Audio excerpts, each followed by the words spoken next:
When we interviewed you in Minneapolis some months ago,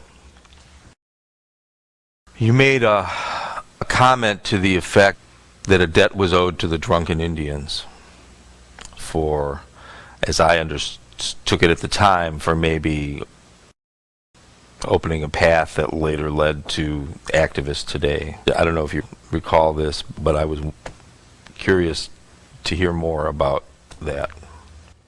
Well, about the whole idea of the drunken Indian, I mean, I don't remember what I said before, but I know without them, we wouldn't be here today, the native peoples. I mean that, because there was a time as a native person in America, I mean, obviously we went from being the only people here to where we became the enemy of the people who came to take it away from us. And you know, and this is what genocide and manifest destiny was all about. So we had that experience. And then by the 1900s, by the beginning of the 1900s, pretty much we had all been confined and contained into reservations or whatever, and then taken off into the educational religious systems as children, taken away. And as that was happening, taking the children away. And this was not an aberration. Taking the children of the native people was the standard. So and feeding them off into the religious educational systems. So basically, they were telling the native people that we couldn't be who we were anymore, Indian. We couldn't be Indians. We needed to be white. And I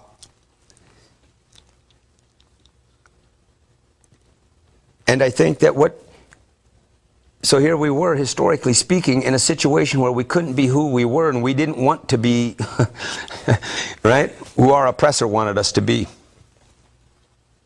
So I think that's what that whole period of that drunken Indian time, that so-called period of time where the drunken Indian, where that image and that stereotypical thing came. But this is the Indian that saved us. Because this is the Indian that said, I'm not going to, I can't be who I am, and I'm not going to be who you tell me to be. So I'll just be nothing. I'll be something else. I'll just do my time and get through it. I'll erase the pain, and I'll just do what I have to get through it. But I will not become you. And really, I think that, you know, and I think that they're the ones who saved something about us as native people by refusing to submit. This was their rebellion. This was their way. You know, and then later when the activists came along, see,